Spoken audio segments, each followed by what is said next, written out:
Good afternoon. It's story time. Oh yeah. Oh yeah.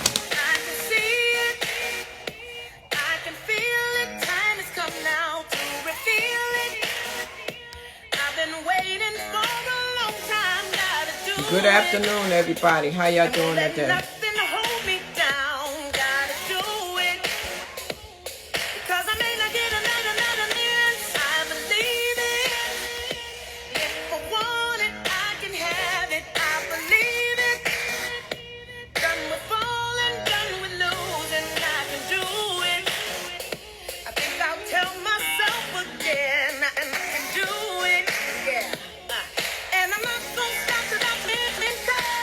How y'all doing? Hello, hello, hello. Listen, I'm so excited about my guest today. I'm so excited about my guest today. Yeah, there you go. Hey, bro. Hey, It's how your you time to doing? shine. It's your time to shine. hmm That's what it is today. Thank Yes. you, thank you, thank you.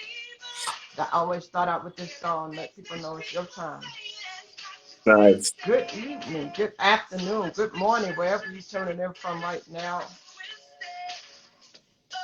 Good morning. That's right, it's morning for you, but you're on the West Coast right now. Listen, ladies and gentlemen, Exactly. thank you so much for coming in the room. I am so excited to have this young man with us today. I want to introduce to some and present to others. Myself and my guest today. My name is Crystal Bodie Smith, and this is Story Time. And what we're doing today is we are going to definitely have, let me turn my music down right here. We are going to have opportunity right now to hear from Damon. It's pronounced Damien. Yeah, Damien. Okay, Damien, let me get my music cut off. I just had got a mind of its own today. Okay, there we go. Mr. Damien is joining us today. He is an author, guys. He is an author. This young man is 30 years old, and he was born and raised in California. All right. He lost his dad at 10 years old and lost his mom to the streets at 13. He grew up as a foster child, and he was adopted by his aunt.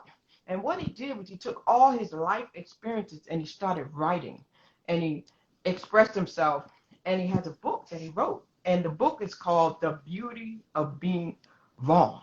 The Beauty of Being Wrong. So we are so Yeah. excited to hear his perspective on the book and to help him to launch this book and to help you to understand the story behind the book. So again, welcome this morning. Say hello to the people, and if there's anything else you want to add to the introduction, please do so. It's a nice introduction. Not too much more to add. My name is Damien. I also go by Dame. The Beauty of Being Wrong. We dropped it August 24th, 2021. It's available on Amazon and Barnes and Nobles in stores right now. You could also link me directly. I have several paperback copies that I still have from a first shipment. So yeah, but that's it. Excellent. Now, so let's talk about that. When you think about being wrong, that title, Mm. the beauty, when you think about beautiful and you think about being wrong, the beauty of being wrong. Let me first ask you before we go into that. Have you ever thought that you would be an author? Did you ever think growing up that one day I'm going to write a book?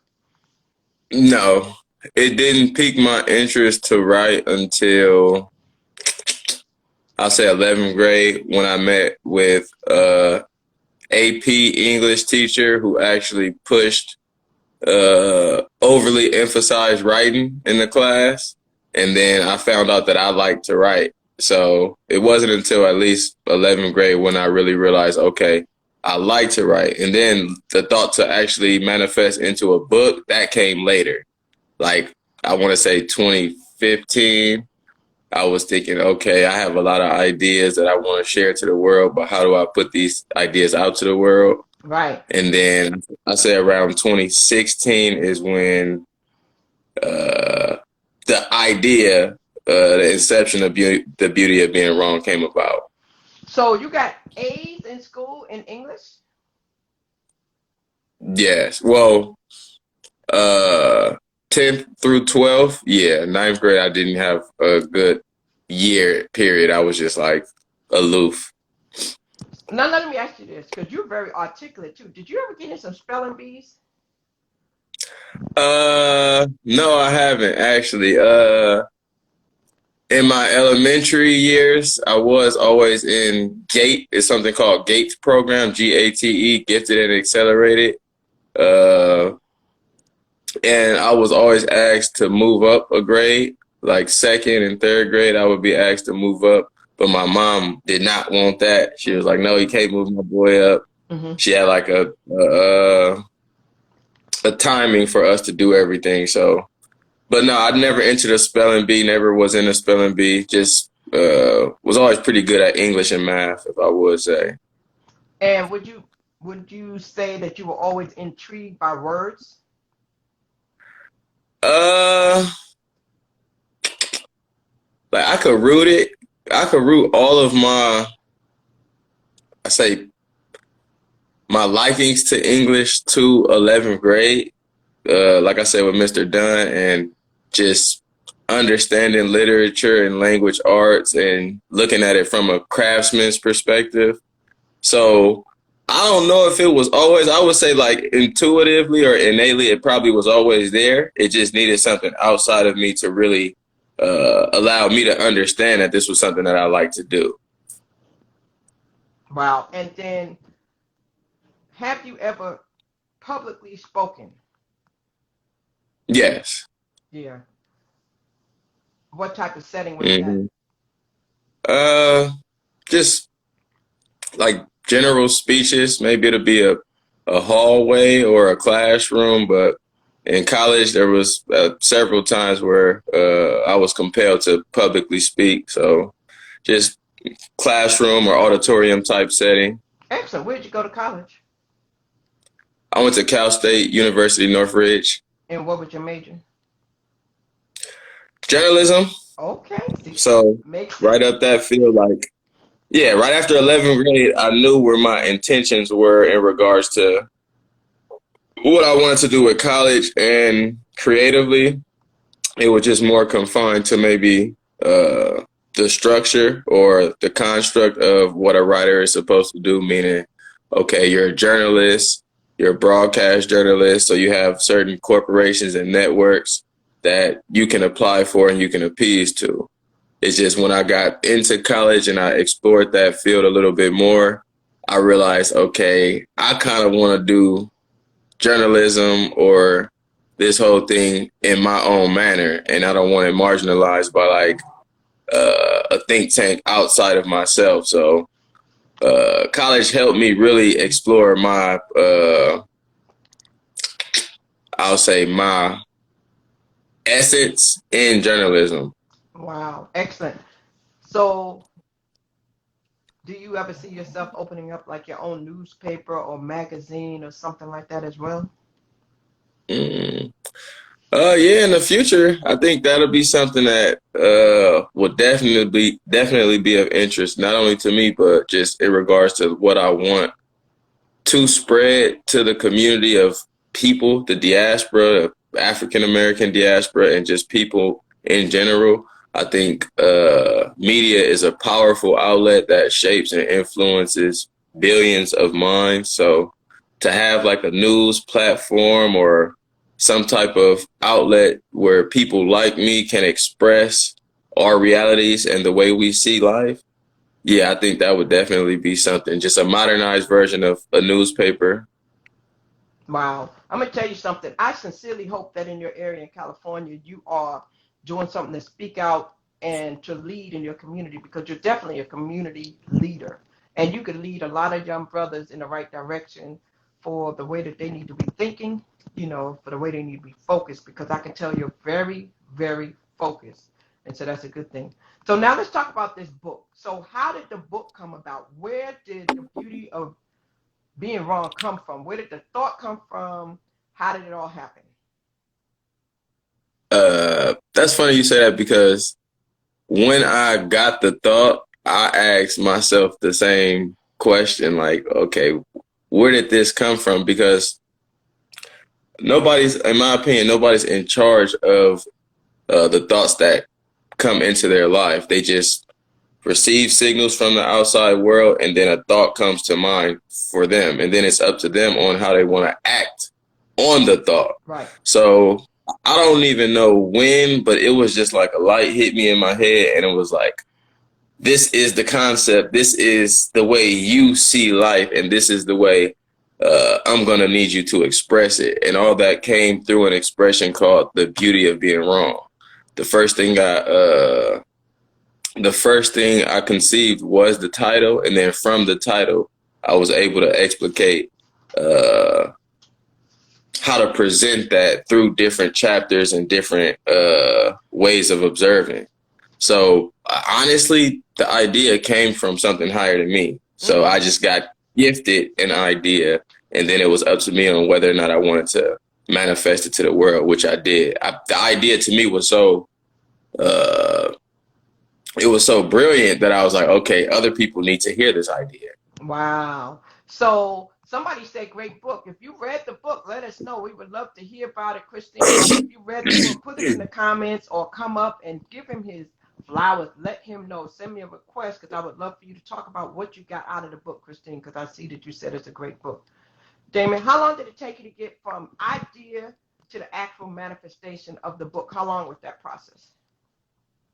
I would say at least the process was 3 to 4 years from idea to physical, tangible manifestation. I would say it was from like 2015, 2016 to 2019, 2020.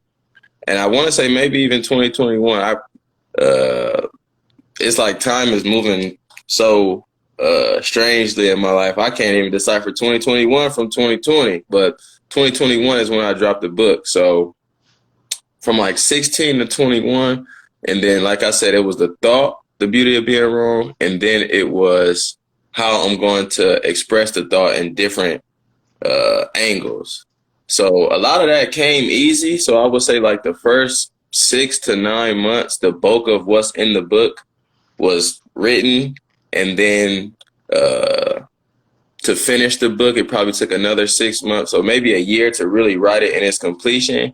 But then publishing and going through different people to help with grammar issues and just the nuances outside of just writing the book, that took the longest. So actually writing was a year, but manifesting took about 4 or 5 years. So did you block out everything else and just kind of lock yourself in the room and just say, you know, I'm going to write this book? I remember when I wrote my first book, it's like I made my mind up. I sat on my bed one day with a pad and pencil, and I just dumped everything out of my head. I just dumped. I just said, I'm going to write this today, and I just got it out. I got it out. And like you said, it's a process when you start thinking about chapters. It's a process. So your background in journalism helped you a lot with that, because some people don't have that background, so they don't know how to do that. So when you sat down and went through that process, you did all that by yourself? Yeah, 100%. Well, as far as putting the thought to action and manifesting the thought, I would say ideologically, yes, I was the one to do that, but there was also a lot of people who were just on my path. I mean, with me on my path to help me manifest the book. I got family, I got friends that always look out and just support me and show me love, especially the family in which I'm with, who enables me to keep my creative juices flowing based on the situation in which I'm in. So, of course, yeah, from thought to action, yes, it was me, but it was a lot of people that I really honestly think are responsible for the making of this book as well. But I would say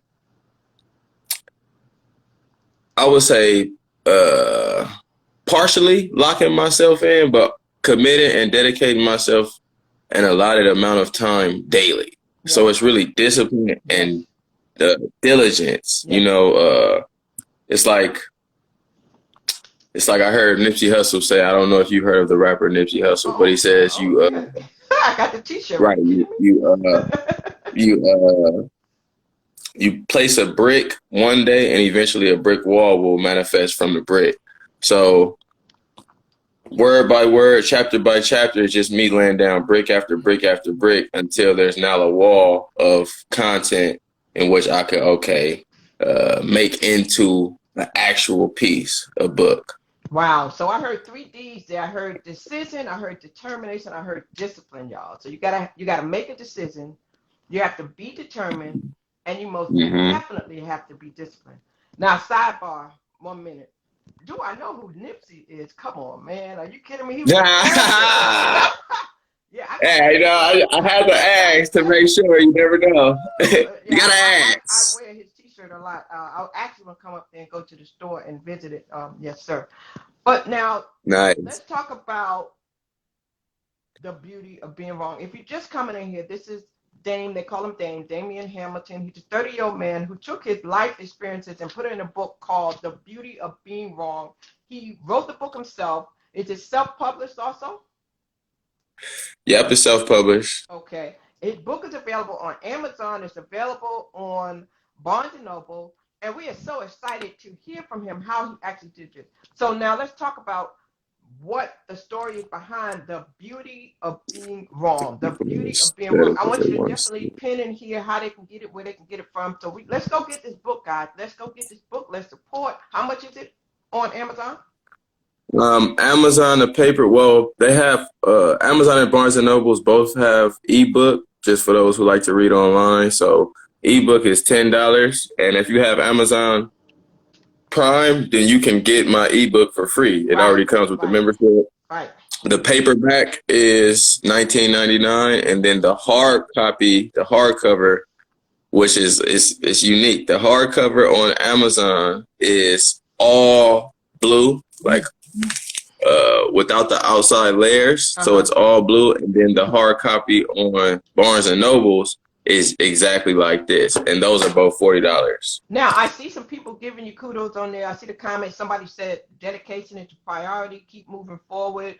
Young lady says she's struggling with the discipline. Young lady, what would your struggle with the discipline? Maybe you could ask a question and maybe he can give you some pointers on that. Nevin said, Mr. Key, takeaway from the book so far is that there's not only beauty in being wrong, but so much negativity rooted in assuming you are right. So that's someone else who read your book. So let's talk about this. That's my brother right there. Let's talk about Nevin. He actually went to college. That's my college roommate. Yeah. I went to college with him, and that's my roommate. Excellent. That's my brother right there. So, brother, man, I would love for you to come up and just speak about that book, Nevin. You can definitely come up and give some pointers and give him his kudos, how proud you are of him, and exactly anything you want to say to him. I like to give people the opportunity to give their flowers also while people are alive. But now let's talk about this. For those who never read the book, The Beauty of Being Wrong. Like on the back of every book, you write what it's all about. What did you put on the back of that book for those before they even open it up so they understand what the book is about? Right. I could read it for a bit. The beauty of being wrong is contemporary society's doctrine for open-mindedness. So it's a book about self-help, opening your mind and looking past your belief systems. Not only that, it is also the catalyst to leading people back to their true form, which is the energy within themselves. With irrefutable proofs as well as countless grounded anecdotes, Nobody Knows, which is my pseudonym, Nobody Knows adequately conveys the many different benefits of assuming conceptual wrongness. One thing we all know is that the human condition is limited. The beauty of being wrong is simply a reiteration of this truth that many people forget to acknowledge. By accepting conceptual wrongness, humans can better develop their own cognitive abilities through the nature of skepticism, while also realizing that their way of doing things is entirely subjective, not objective. That's important for people to grasp. Wow. While this may appear counterintuitive for those reading, the beauty of being wrong illustrates concisely why assuming conceptual wrongness can only enhance an individual's viewpoint, as constantly believing yourself to be right may lead to closed-mindedness.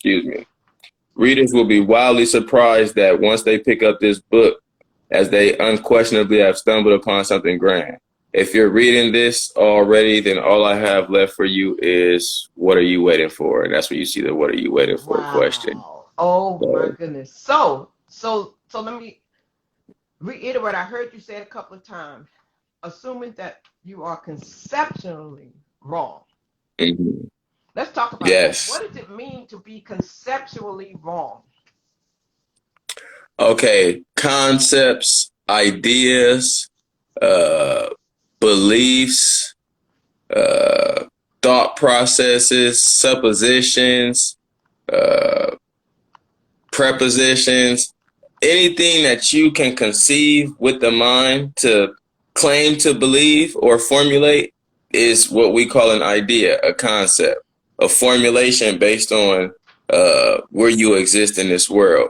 So the reason why I say conceptually wrong is because wrongness might take many different connotations, right? Right. So you have practical wrongness, which is 2 + 2 = 5. So somebody thinking 2 + 2 = 5 is somebody that's not thinking practically, because the material world has truths that we. Sorry about that. The material world has truths that we can uncover and that are verifiable by everybody experiencing it. So, like a triangle has 3 sides. 2 + 2 = 4. You are in the state in which you're in right now. These are facts. Right. So the beauty of being wrong doesn't address those forms of wrongness because we want to be pragmatic. We want to be logical. We want to use mathematics and the science to make our conclusions.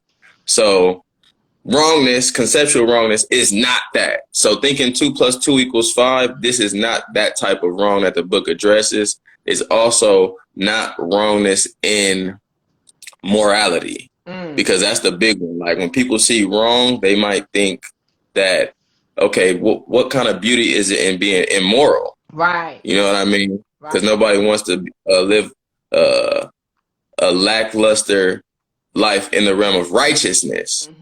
So I think the conceptual wrongness is just to let people know this is what you believe in your ideology and not the beliefs as far as innate. I address in a book that we were all gifted with morality, whether or not we know it, whether or not we use it. But I think we have an innateness as humans and just as energy forms that has a code of conduct, has an ethics for me to like treat you a certain way just because you exist and because you live. I think I was gifted that before I was taught anything, just to love my neighbor and treat people with respect and kindness and love. So that is another form of wrongness that the book does not address, but it subtly does. The reason why I say that, because when you assume conceptual wrongness, you're now going to rest on your innate principles. You know what I'm saying? Your discernment gets a little bit better to where you can now uncover your true ethics. So I think the paradox in the whole book is the intent, which I say in the book. The beauty of being conceptual wrong is to lead you towards righteousness within yourself. You know what I'm saying? But that comes with denouncing your thought process, what you think is right in the universe, what you think is wrong, who you think has the better opinions. These things all become arbitrary as soon as you put them to the mind. So, yeah, so I want people to know that out the gate. Wrongness is not, it's not practical wrongness. So we're not saying 2 + 2 = 5. And it's not moral wrongness. The beauty of being wrong actually is to give one morality once they get past the cobwebs of cognition. So it's all about ideology, beliefs, concepts. Wow. I told you the brother was deep, y'all. I told you now. So do you feel as though people put too much energy into being right, into being understood? Definitely, 100%. And that's what helped spark the book as well. You have platforms now like this platform or Facebook or Twitter to where everybody can openly express their opinion, which is cool. You know what I'm saying? I think we can use that tool to benefit and enhance the public square when it comes to dialogue and when it comes to connecting. But what I've seen since the inception of all of these social media platforms is people projecting their opinion as if it's right and then looking at other people's opinion like they're the ones wrong. Say it again. So, man, say that again. You just see people on social media projecting their opinion like it's right, and then denouncing other people's as if theirs is wrong, which then causes that friction, which it kind of takes away from the beauty in argumentation, which I have a chapter in, because people aren't talking to understand. People are talking to try to be right and try to debunk the next person's assessment. So the beauty of being wrong, if you're in an argument, you're engaging with somebody with two different perspectives. When you look at yourself like, okay, maybe I'm not 100% right, then you actually look at the lens, or you look at things from the lens of the student. And it's like, okay, let me listen to this. For example, I'm pro-choice, and let's say the person I'm arguing against or I'm speaking with is pro-life. Right. I don't have to denounce every thought that they have just because I think that their opinion goes against mine. That's right. I should rather express my opinion and express my reasoning behind my opinion so they can get an understanding of where I'm coming from. And then I need to sit my ass back and listen to them express their opinion so I can get a better understanding from their side and their perspective. Nobody's telling each other that you're wrong, because we're both looking at it like, okay, maybe I'm wrong. Let me open up to the opposite perspective. So the beauty of being wrong largely comes from understanding and seeing how people argue. Yes. And seeing how people, it's almost like the ego wants to be right unconsciously. Yeah. You know what I'm saying? Yes. So people, without even knowing, are believing that their small reality is like the ultimate universal reality of the world, and it's not the case. Wow, you said two powerful things. You said the beauty in argumentation. Yes, I never heard nobody use that word in that form. Argumentation. Okay, come on, Dame boy. I'm trying to tell you. Yeah. Then you said that people's egos.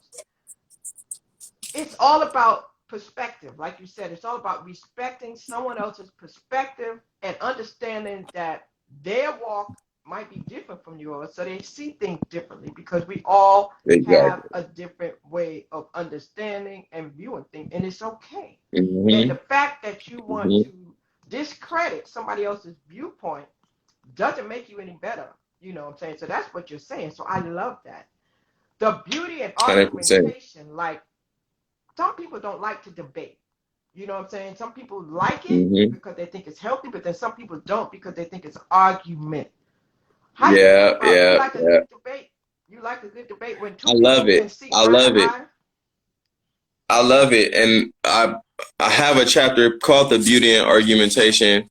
If you pay attention, every chapter in the book is counterintuitive. Wow. So it sounds like, okay, people will get, all right, put it like this.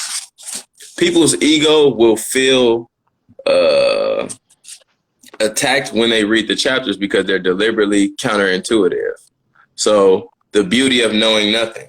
People might think knowing nothing is a bad thing, but this is literally the position of the student.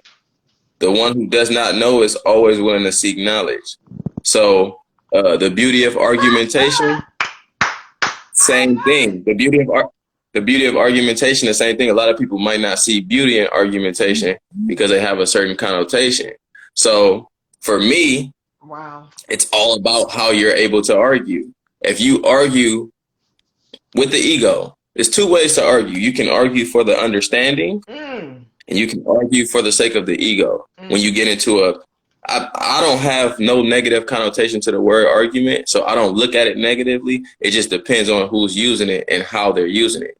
So, like, even in debate, like, when I tell you my thesis, I'm posing my argument. Right. So it's not like it has to be fictitious or I have to denounce anything. So, but again, it's all about what you're in it for. A lot of people I notice are in it to either prove to themselves or prove to somebody else that they're right. Yes. So that detaches the understanding. And then for me, I learned this in high school. I learned this in college. We had argumentations and debates. And then I realized how I argued was from the ego realm in high school and just getting into petty discussions of, no, Kobe better than LeBron. I don't care. And not listening to other arguments and things of that nature. So I opened my understanding to what arguing is, and then I learned to argue without projecting my ego and my beliefs on somebody else's argument and respect. Wow. So once I did that, that's when I saw the beauty. I was like, damn, I can open my mind every time I argue if I just listen. Yes. Listening is the key, guys. If you're just chopping in, this is Damon Hamilton. He's the author of the book, The Beauty of Being Wrong. You can get that on Barnes & Noble. You can get that on Amazon. You can get it from him. He has some books, too. So hit him up. Make sure you hit the arrow and follow him if you're not following him. He's 30 years old. He's out in the West Coast. He's doing an amazing job at getting this point across to help us look at things from a different perspective about being wrong. Listen, you said you used to argue from an ego standpoint. Most people argue from an ego standpoint or to be understood. What do you think the majority of people do? Which one? A little bit of both. Like you said, to be understood.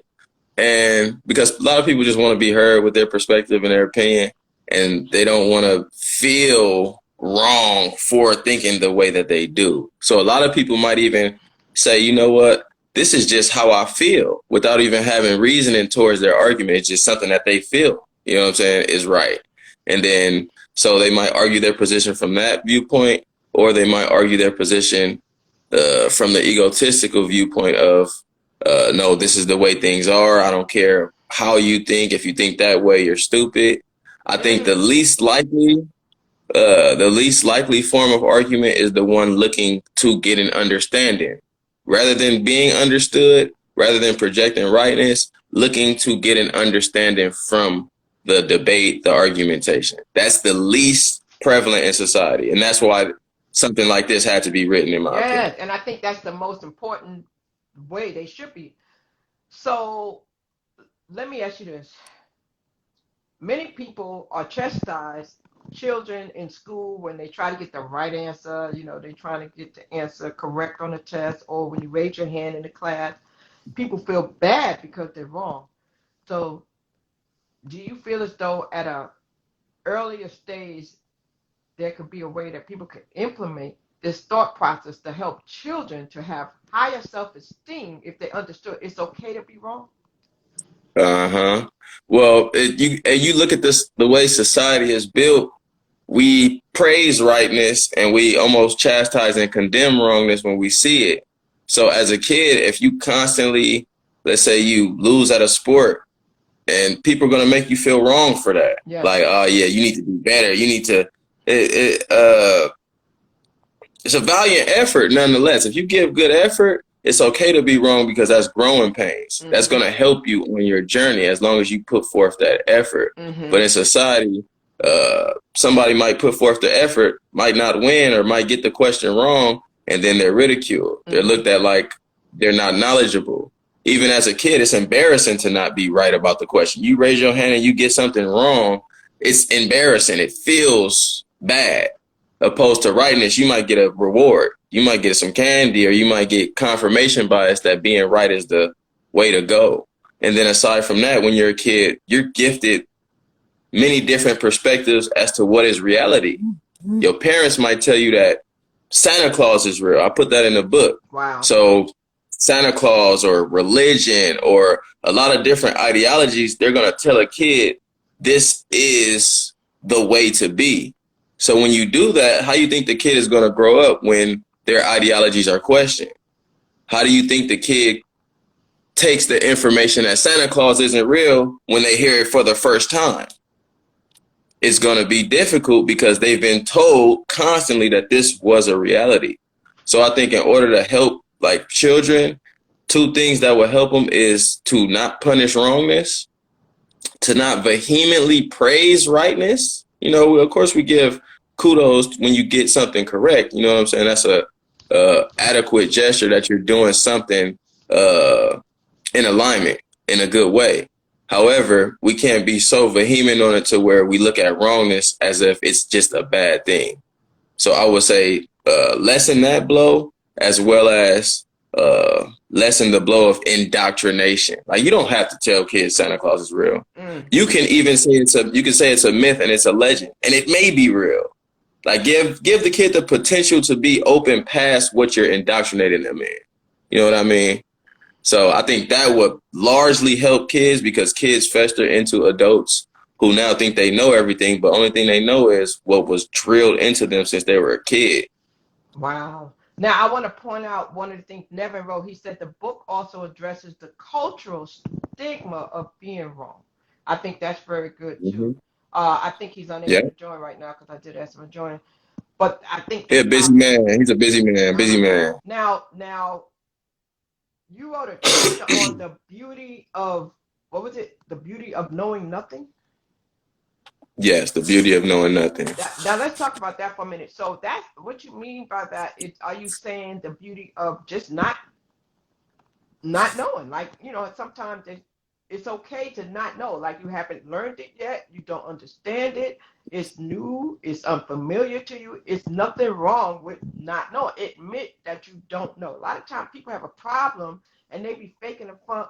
They be in a conversation with somebody that they know what the heck they talk about, and they don't have a clue. Let's talk about why do you think people do that? It's really sad, and a lot of children, but children don't always have ego. Children do that because they may feel like they're gonna be made fun of if people know they don't understand. You know what I'm saying? So I go back to the children, because we really have to make sure that we are careful how we cultivate our children in the education process. You understand what I'm saying? Because it can make or break them. And I think that is powerful. You need to be taking these books into the schools, man, and they need to read this, and they need to break this thing down to some of these people, because this is powerful information, Dane. Righteous. We're gonna look forward to doing all those things in the future. Woo, yeah, I think you need to do permeating it. You need to do a book tour. I see a book tour for you. I see you in the schools. I see you in the libraries. I see you educating people with their parents on how to help people to broaden their horizons and to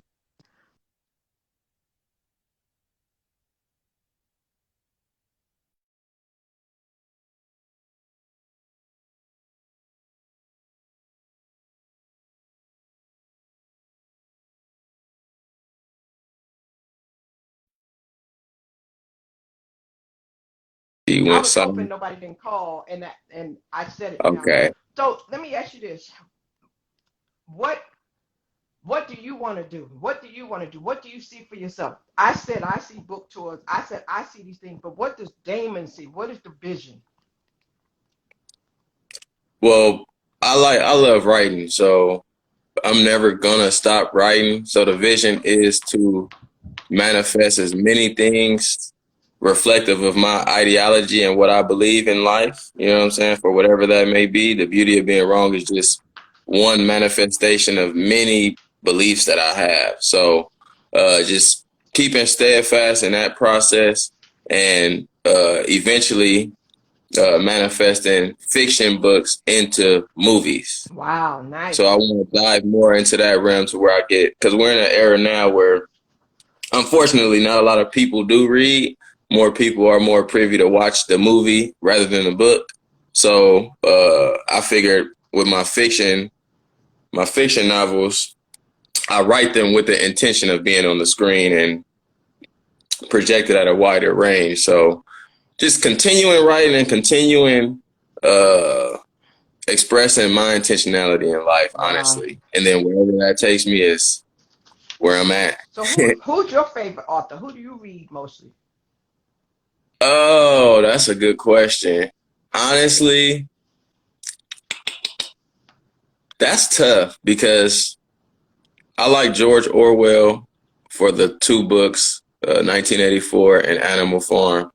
Just the way he deconstructs society, and even he did it in the 50s or the 40s or the 30s. So even in that time, to see the parallels of today, it's like, okay, this man was genius. And because when you see how he writes, no matter what era you're in, it'll correlate towards your time. No matter what, it's like history repeats itself in a sense. So he gives you the essence of any society and how it's governed. So George Orwell was one, and then there's somebody called Immanuel Kant. Now Immanuel Kant is uh German philosopher of the 1700s, I want to say 16 or 1700s. So the way that they wrote is so antiquated that most of the language is not even used anymore. But the best book I ever wrote, which is really, this is part and parcel of the book in which I read by Immanuel Kant, is called The Critique of Pure Reasoning.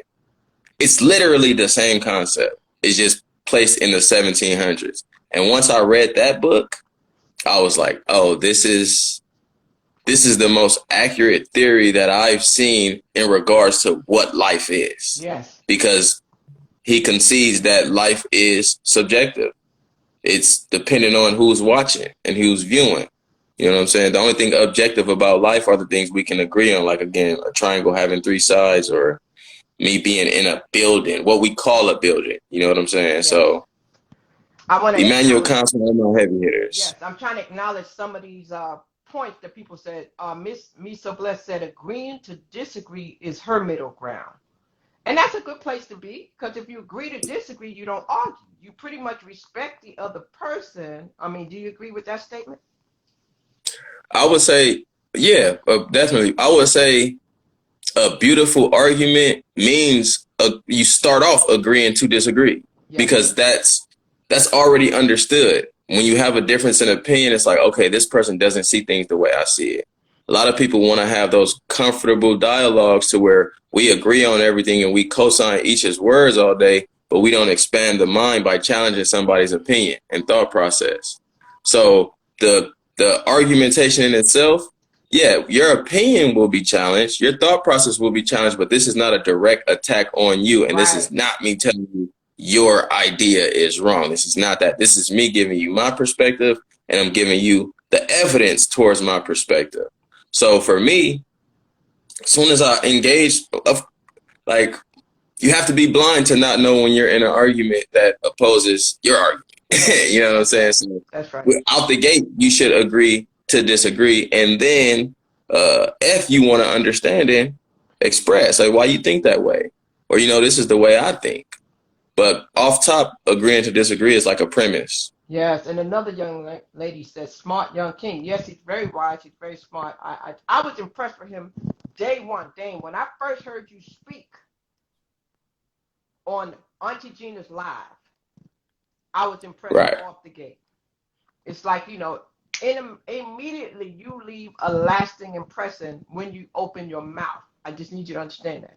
So what you did by writing this book, you have just opened some doors up that you don't have no clue what's going to happen for you. I see it. You are going to be on the East Coast, on the West Coast, all over the place with this book, because this is powerful stuff. I hope that you're shopping around to some places. People need to see it. They need to hear it, because it's genius what you did, and it's much, much needed. Much, much needed. So kudos to you for listening to the vision, for tapping in, for being disciplined enough to go through it, and tapping into the gift that you were given. Kudos to the person who fed into you and spoke it into you and kept reminding you of the gift you had. Because, see, teachers are important. And you said it. Your 11th grade teacher really helped to make this possible, because they kept reminding you of who you were and what you had in you. And I'm going to say, any teachers out there that's watching this, you have to pour into your students. Because you heard what he said. It was the teacher that kept instilling it in him. So we have to know teachers can be very powerful. They can make or break a student. So now let me ask you this. What next? Any other books come to you yet? Yes, I'm in the process of writing my 5th book right now. I've wrote 3. Like, once I manifested this one tangibly for people to get, after I finished the book, I had to do the editing and the behind the scenes work. But while doing that, I'm writing still. It's still building. It's still placing a brick for the brick wall, because my brick wall wasn't one book. My brick wall was, I need 10 books. Yes. I need to have 10 books before I turn 35. Yeah. So in doing that, it's already, it's foreshadowing. You know what I'm saying? A manifester sometimes thinks weeks, months, maybe years ahead in order to manifest what they need to manifest. Yes. So after writing this, it was just on to the next book, on to the next process. And then after finishing that, it's like, that's why you have to set your goals Yes. way beyond what's reachable towards you. Yes. Because you'll go higher than you ever imagined if you just put the bar a little bit higher than, you know what I'm saying, even you may be able to think. You know what I'm saying? So I put the bar high enough to where I had to build a consistency. Like I said, I had to be disciplined. And then at this moment now, I'm in the process of writing the 5th book. The other 3 are fiction books. One of them is like more science fiction. So people will see another book coming shortly. Wow. I say in the next 6 to 9 months, there will be another book manifested, fiction. I just have to do it in a way to where it all feels right. You know what I mean? The timing has to be right. Yeah, I see a couple of your folks in here, like Diane's son. I don't remember his name. I see him all the time on Gina, her nephew. I think I see Capo, a couple of them. Silence. You talking about Silence? That's my man. So what up, Silence? I know they're so proud of you with this endeavor with the book. And so you might be in a position to start helping others to write books.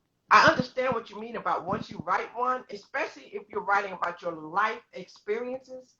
We all have a story to tell. That's why I started this story time. I started this because everybody has a story to tell, and a lot of people just don't think about it. And some people don't want to share it, but they really understand they're sitting on a gold mine for some of us. Mm-hmm. And what I've gotten a lot of the times is a lot of people don't know how to express what they've witnessed or what they've experienced. So when you don't know where to start, it's a complicated place to be in. But once I always tell people that too. I said the toughest part, literally, in anything, not just writing a book, but it's beginning. Once you begin and you get to let that pen leak, you're already halfway in. You know what I'm saying? It's one small step, but a lot of people don't know that taking that step to start is everything. But you know what? Starting and finishing. Yes, but you know what? Some people, I'll say this. If you are not a person who wants to write, you can speak it into your phone. You could get a device and you can speak it in. You could talk it in, and then somebody else could do the writing. So don't be discouraged if you don't want to write, if you don't spell good, or you heard what he said. You go back, you get somebody else to do the editing, they check the grammar. So don't think about all that. Just go ahead and get it out of you. Like, get it out. Excuse me to cut you off. Sorry about that. Think about the beauty of being wrong while you're doing something like that. It's okay to fuck up. It's okay to make mistakes. Yeah.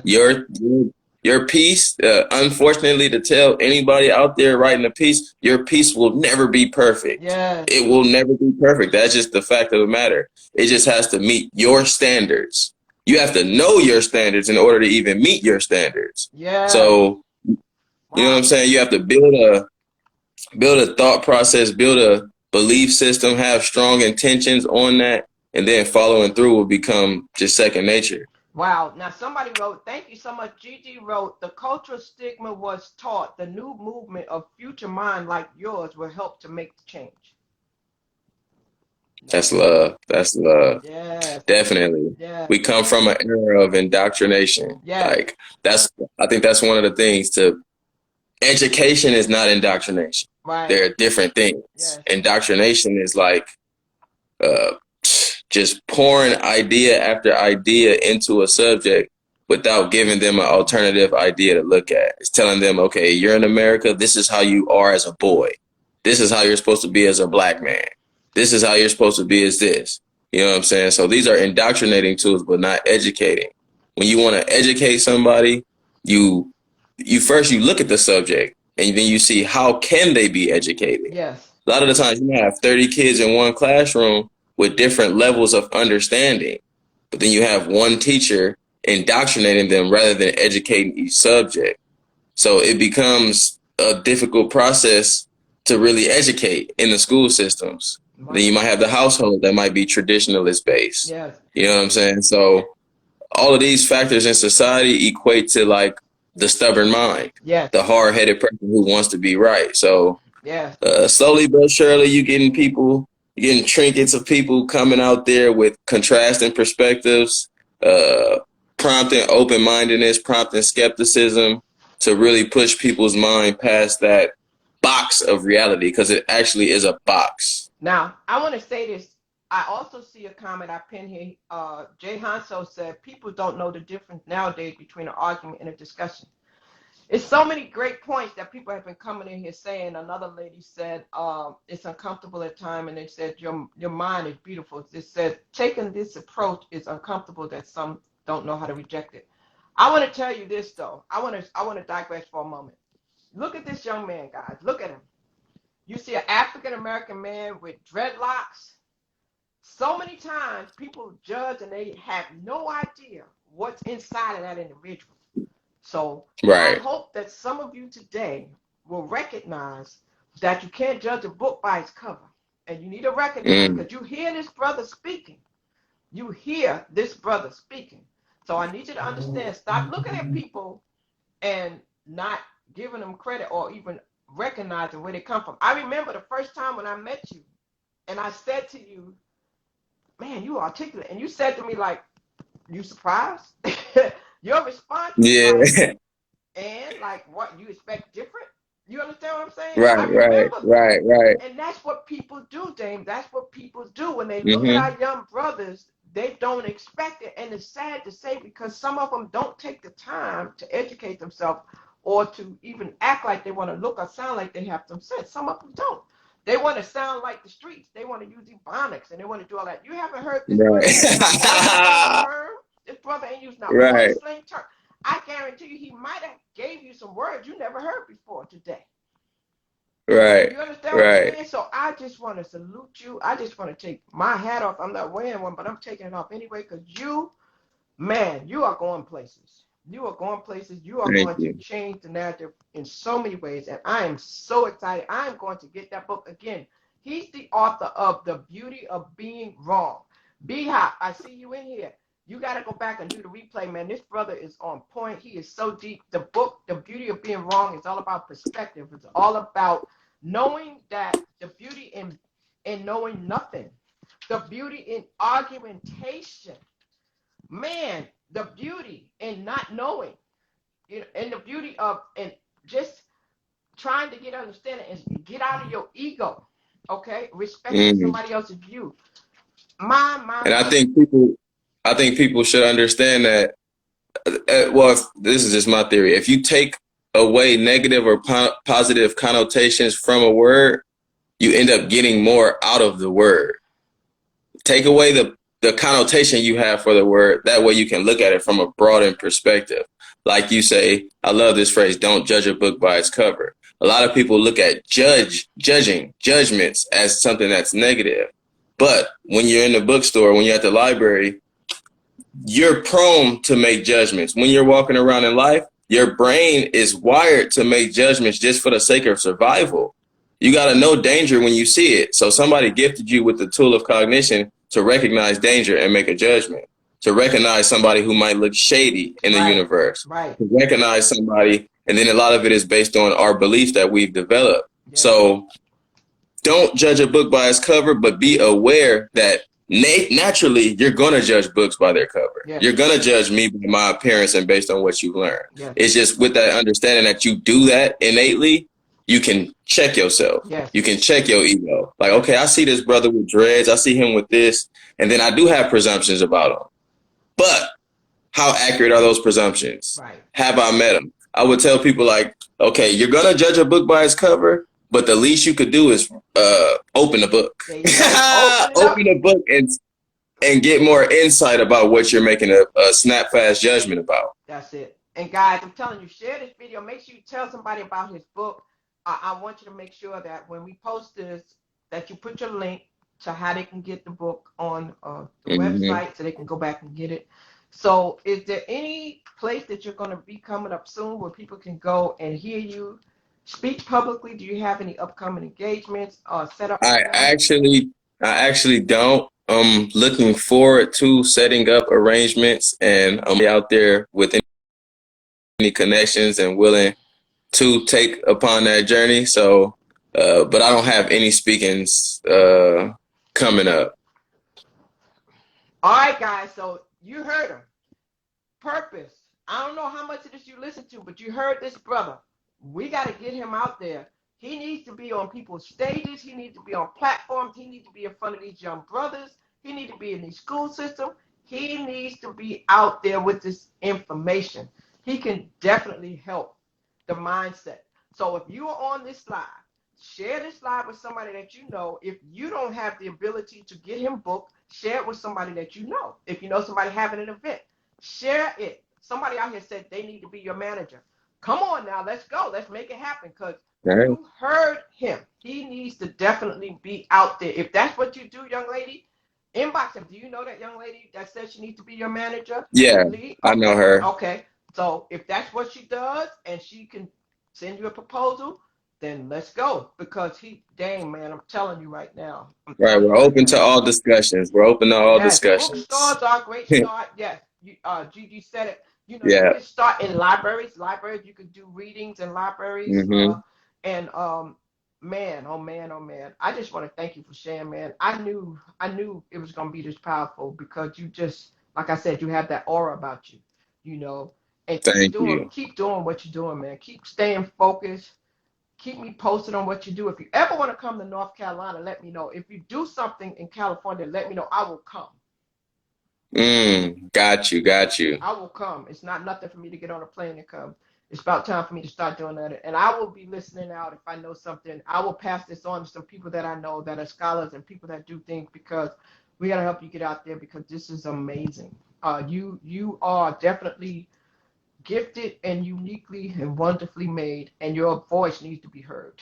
Your voice needs to be heard. You changed the outlook of many people, and I already see what's going to happen for you. I hope you're ready. That's all I'm gonna say. I hope Yeah, you're ready. yeah, Get yeah. ready, get ready, because I see it for you, brother. Yeah. I see it already. I see 2023 and 2024. I see you on the stages. I see the stuff happening. So I'm glad to know that you're not afraid to speak publicly. Just continue to do Right. what you do. Continue to do what you do. Everybody on here, I want to know that you bought his book, man. I want you to come back and say, I got the book. I read the book. I shared the book. I shared the link. Please. Man, man, oh man, Dame. I'm so excited for you. I'm so glad that I reached out to you because this needed to be heard. This needed to be shared. Yeah, I'm glad you reached out This needed to too. be Beautiful shared. discussion. This needed to be shared for real. And is there anything, as we about to bring this to a wrap, any particular thing that you want to tell the people about your vision, about this book, about what you want to do, what makes you a different kind of author, what your goals are, anything overall that you would like to share? Uh, well, it's just understanding that understanding in itself is vast. So if you can understand that whatever knowledge it is you have is only going to be a part of the pie and not the whole pie, you'll always come out of a situation with the potential to grow more. Whether that's to grow the mind state, whether that's to grow the energy state, whether that's to grow the physical state. So just taking that approach in life, whatever it is, uh, open-mindedness and growth is on your path and your journey. You have to be uncomfortable. It's going to take moments to where you're told by the universe that you're wrong, even if it may not be the case. It's going to feel like that. So just be ready for that. Uh, have intentionality on your journey. Yeah, you don't have to be a writer, but you have to be passionate about something in this life that'll keep you towards that uh, goal, that'll keep you striving. So, not too much to say other than just practice being open-mindedness or practice open-mindedness and walk. I want to use the precise word. Walk with direct intentionality with what you're trying to do in life. Okay, So, so hold on. I'm trying to scroll through these comments before we end because I feel as though when people say something, they should be heard. Daddy's only girl said, I'm trying about my experience in that comment. I think you mean you're trying to write a book, but it's a lot and I can't explain it. So, Daddy's only girl. What would you say to her? She says she's trying, I guess, to write a book about her experience, but it's a lot and she can't explain it. So maybe that means it's several books. What do you say to that, Dame? The first thing I'll say is to get a pen and pad and start, even if it's not writing toward the book, you can brainstorm. It probably feels like a lot because you might have a multitude of ideas where you want to go. And then in having 6, 7, 8 ideas, you don't know where to start because there's so much stuff around you. So brainstorm all those ideas down.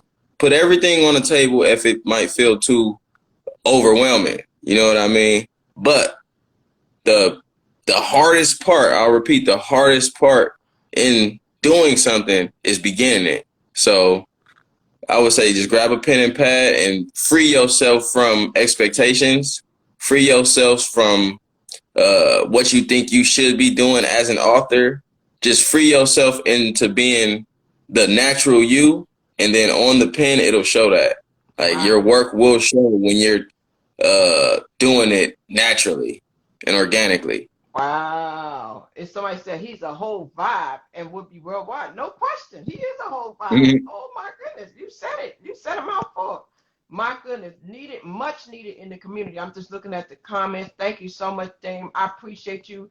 Ladies and gentlemen, share this video and remember, stay around positive people who pour into you. Do not be around people who take away from you. If they're sucking the energy out of you and they're speaking down to you and they don't support your vision, don't tell them. Sometimes you can't tell everybody what you're working on, so just recognize that. I hope you have already gotten the book. $19.99, I think you said, on one platform. It's $19.99. Is that correct?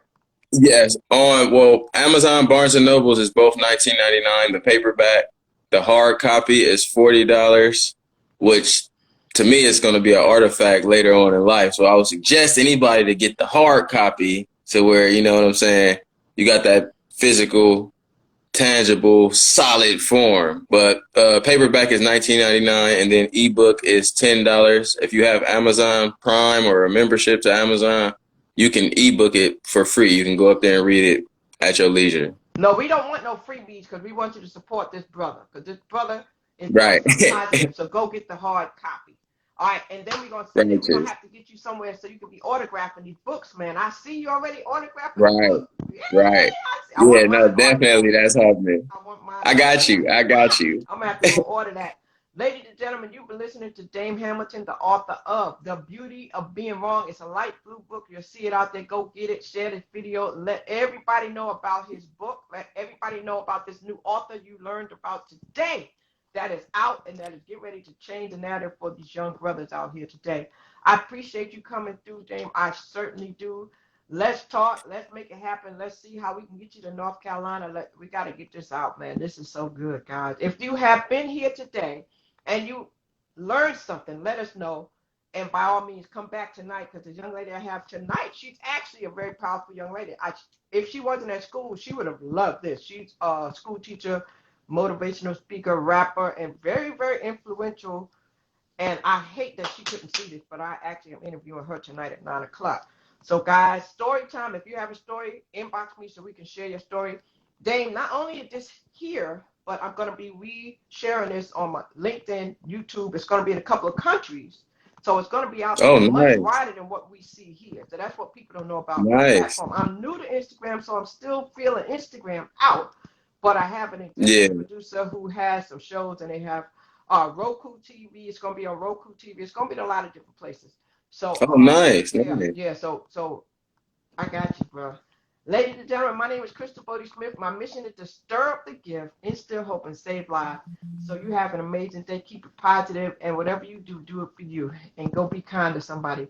Peace out. See you guys next time. Thank you so much, Dame. Have a blessed day, okay?